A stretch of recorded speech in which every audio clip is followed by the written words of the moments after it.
El pueblo donde nadie podía morir. Mi trabajo como periodista requiere que viaje constantemente. Una parte de este trabajo consiste en publicar una columna con mitos y leyendas de pueblos pequeños. Disfruto mucho este trabajo. Así era hasta que me topé con un pueblo llamado Madero Argento. Como versaba el mito, a nadie se le permitía morir en este sitio. Lo hice mucho antes de que existiera Google Maps. Para llegar al pueblo, tuve que confiar en las instrucciones que me proporcionó la fuente. Algo dentro de mí me decía que se trataba de una broma, pero la columna en el periódico trataba precisamente de esto, comprobar toda la información. Preparé todo para el viaje y tras varias horas conduciendo, me encontré en un camino oculto, sucio y sin mantenimiento. Tras más de 3 horas avanzando por esta ruta, encontré un viejo letrero de madera, la primera señal de civilización. Madero Argento, retorne ahora, se leía. A la distancia observé lo que parecía una antigua comunidad de labranza. Era un pueblo pequeño con escasas construcciones que lucían deterioradas, así como tractores y camiones completamente oxidados y abandonados. A simple vista parecía un pueblo fantasma. Estacioné el carro a orilla de la carretera y me dispuse a declarar el mito una auténtica estafa. Sin embargo, escuché que alguien me hablaba. ¿Por qué has venido?, se escuchó una voz débil. Inmediatamente busqué el origen de la voz. Era un anciano de apariencia frágil que se apoyaba sobre un bastón. Estaba completamente calvo y no tenía un solo diente en la boca. ¿Quién eres?, le pregunté. En medio de una situación ligeramente incómoda, decidí presentarme. ¿Por qué estás aquí?, respondió. Le mencioné que era un cazador de mitos y leyendas, y llegué hasta este lugar gracias a las indicaciones proporcionadas por una fuente anónima. El hombre lanzó un suspiro. La ignorancia es una bendición, pero ya que has venido, tendrás aquello que viniste a buscar. En ese momento, me percaté de que el anciano tenía la pierna rota. La arrastraba mientras cojeaba con mucha dificultad, pero lo más extraño era su piel, cubierta por arañazos que parecían recientes. ¿Estás bien?, le pregunté con cierto nerviosismo. Simplemente ignoró la pregunta e hizo gestos para que lo siguiera. ¿Vives solo en este sitio? No, hay otras personas. En el suelo observé un pájaro con el torso desgarrado y los órganos expuestos. Aparentemente lo mató un gato o un perro. Sin embargo, aquel animal intentó moverse a pesar de sus graves heridas. El pájaro está, intenté decirle. El anciano observó el animal con desdén. Aquí está prohibido morir. No se permite que nada muera, respondió. Lo seguí hasta el interior de una casa antigua. Tan pronto como atravesé el marco de la puerta, una hedora carne podrida asaltó mis fosas nasales. Casa abandonada. Una docena de personas con diversos tipos de mutilación estaban esparcidas en la sala. Sin embargo, seguían respirando. Vivían con heridas que habrían matado a cualquier ser humano. Se demostró la veracidad del mito, aunque yo no podía creerlo. Debemos solicitar ayuda, dije mientras observaba a un hombre cuyos huesos de la mano sostenían unos cuantos colgajos de piel. Eso solo empeoraría la situación, respondió el anciano. Saqué el teléfono completamente dispuesto a llamar a emergencias. Sin embargo, en aquel remoto lugar no tenía una sola barra de señal para solicitar ayuda. Siéntate, vamos a platicar.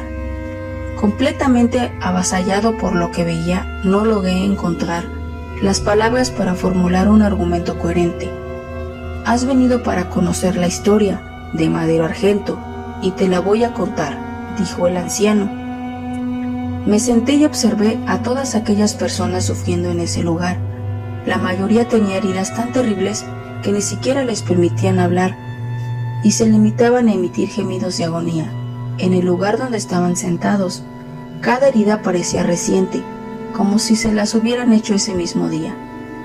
Desde la fundación de este pueblo, en 1911, nos desempeñamos como una típica comunidad agrícola, un pueblo pequeño que no es de mucho interés para los visitantes.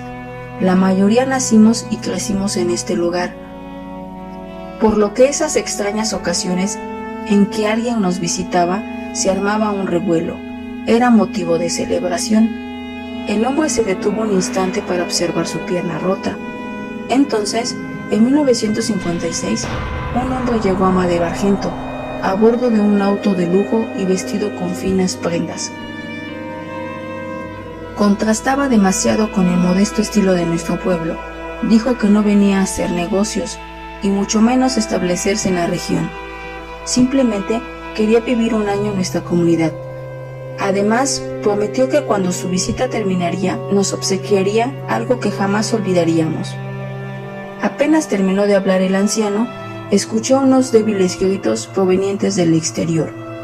Eran terriblemente roncos y transmitían una sensación indescriptible de agonía. Jamás dijo mucho, se limitó a observarnos mientras continuábamos con nuestra rutina diaria, y siempre estaba dispuesto a ayudar. Se mostró como una persona educada y servicial, por lo que en el transcurso de un mes ya lo considerábamos parte de la comunidad, pero siempre vestía aquel maldito traje que parecía ajeno a los elementos externos. Con lluvia o bajo un terrible calor, el hombre se mostraba tranquilo y lucía impecable. Hombre elegante, caminando. Los gritos afuera se intensificaron. En medio de aquel suplicio distinguí algunos ruegos de piedad. Después, cuando terminó su año en Madero Argento, nos hizo una pregunta muy simple. ¿Qué pregunta?, le dije. ¿Quiere vivir para siempre? Se detuvo un instante y volvió a suspirar.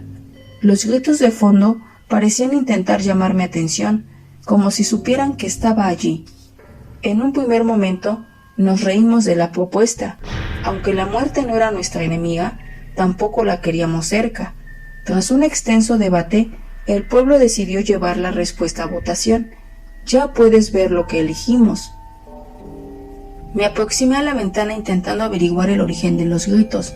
Quería salir corriendo de ese lugar, pero algo en mi interior me lo impedía. Sentía una profunda lástima por la gente de Madero Argento y realmente pretendía ayudarlos. ¿Entonces vivirás para siempre? El anciano asintió. Prometió que nuestros cuerpos se mantendrían siempre jóvenes. Desgraciadamente, cuando pasó del tiempo, dejó de afectarnos. Perdimos la capacidad de sentir sed, hambre y la necesidad de dormir. Somos inmunes a las heridas, enfermedades o destrucción, pero no podemos sanar. Cada una de las lesiones que sufrimos, sin importar o pequeña o grave que sea, se quedará con nosotros hasta el fin de los tiempos. Esa es nuestra maldición. ¿Qué sucede con la gente que grita?, le pregunté. Suspiró nuevamente. Vienen del granero. Ahí es donde mantenemos a las personas que quieren salir. ¿Salir a dónde? Algunos creyeron que podían escapar a la maldición, destruyeron sus propios corazones y otros se aplastaron la cabeza. Estaban equivocados. No pueden morir. No se les permite hacerlo. ¿Hay algo que pueda hacer para ayudarte? ¿Existe alguna forma de detener esto?, pregunté. Soltó una carcajada. No fue una risa alegre, sino de malicia. ¿Detener? No buscamos que se detenga, dijo. Hace 10 años, el mismo hombre que nos maldijo regresó al pueblo. Nos envejeció un solo día y todavía mostraba aquella sonrisa alegre al saludar.